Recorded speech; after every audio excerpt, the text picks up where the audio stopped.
Hello and welcome back to another Serie A video where this time I'm taking a look at Matchday 25 games that were played throughout the weekend and on Monday as well. A couple games there. First game, Napoli-Lazio big game, was on Friday. The only goal scorer in that match was Uruguayan midfielder Matthias Vecino. I believe that was his second goal in Serie A this season. And he may have scored a couple goals in European competitions as well. But Napoli's second loss in the league. I would say big loss, but they are 15 points clear of second place. Inter are the second place team. So I'm not sure if Inter is gonna catch them, but they definitely wouldn't have liked to lose this game. Although they did have chances and they could have scored one or two goals there, but Lazio important win. I believe they're now third if I'm not mistaken, so they are doing pretty well right now, at least last couple of match days. Then Monza and Empoli faced each other. The goal scoring was started by Satriano. Empoli players scored there. But then Monza scored twice when Ciupria and also Armando Izzo scored, centre back scored the second goal there. And Monza, I'm not sure if this is a big win, but it's important for them to win so that they don't fall dangerously close to relegation zone and getting relegated. They are not that close. So they have done good job winning enough games. And Empoli, their rough patch or rough recent games continue. They have not done that well in about the last month in Serie A. Then one of 3 0-0 games actually was between Atalanta and Udinese, two teams that are struggling lately. Atalanta, they just they don't know how to score clearly, or they haven't scored that many in Serie A lately. Udinese, they have scored, but they have not got the results that they would have wanted. So 0-0 game, probably both teams will take a point, but both teams desperately need to win games. Udinese, obviously, they don't really have a chance of getting into European positions, at least it doesn't look like so at this point of the season, but they don't look like falling out of the league and go to Serie B. Atalanta, they are in much more important position and they would need to win if they want to get the Champions League or Europa League next season. Then one of the more surprising results is that Napoli loss wasn't surprising. Then Milan losing this game, and I believe they dropped to 5th.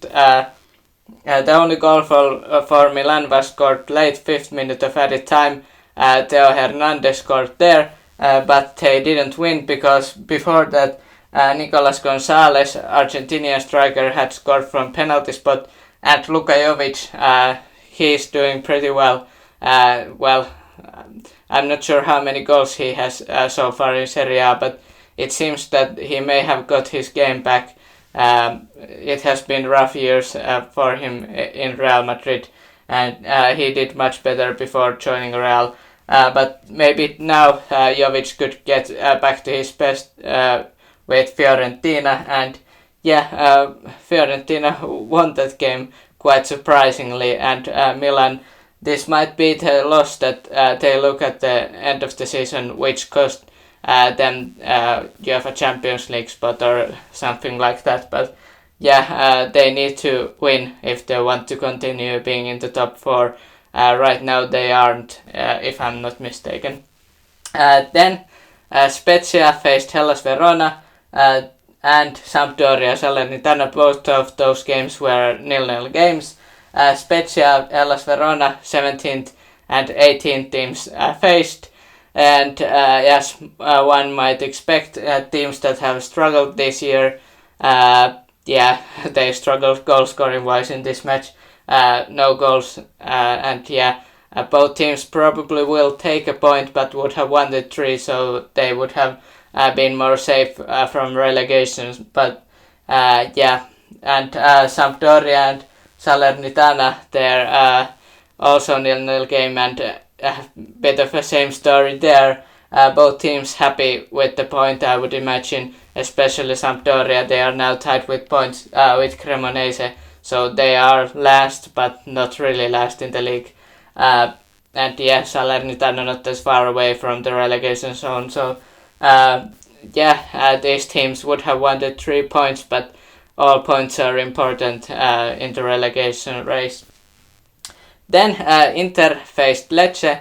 The goal scorers were Henrik Mkhitaryan and Lautaro Martinez, who has been great for Inter, especially after the World Cup, which didn't go that great for him. He didn't score any open play goals there.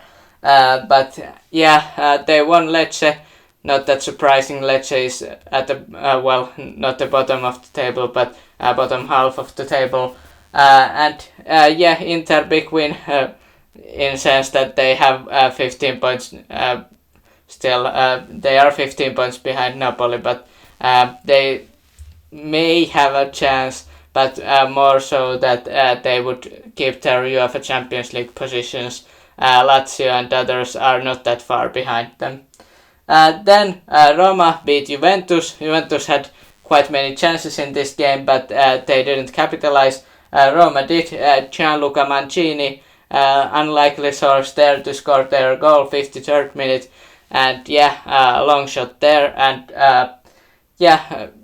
pretty impressive for central defender, and Roma with big win here. Juventus, after that point deduction, they have been getting many wins, but now they lost. This may hamper their try to get into top 4 places.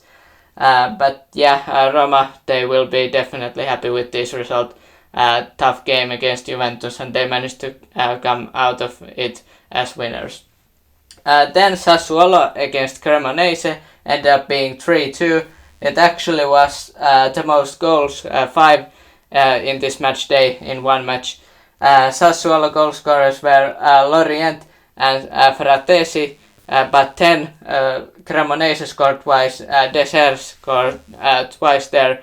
It looked like maybe it would be a draw, but then second minute of added time, Nedim Bayrami scored, and I believe it was his first goal with Sassuolo. He has scored before this season, I believe, but not with Sassuolo. So important first goal for him with Sassuolo there, gave them a win, and both of these teams as well. Definitely Cremonese came from confidence, maybe too much confidence when they beat Roma last week. Now they lost, so but Sassuolo will be happy with this result, definitely.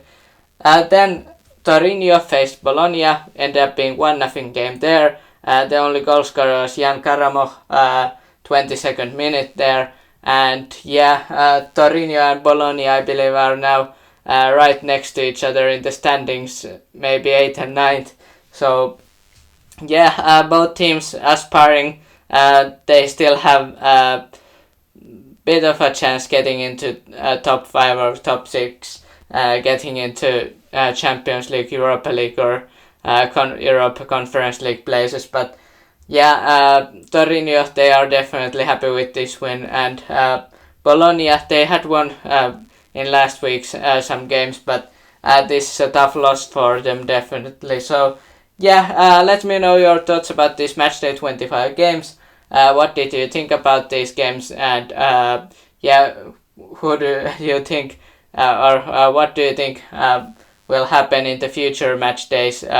Will this affect Napoli somehow, and they are gonna lose many games or something like that, and Inter get back in the race? I don't really believe that, but let me know your thoughts about these Matchday 25 results in the Serie A, and hit the like and subscribe for more football and Serie A content, and have a nice day.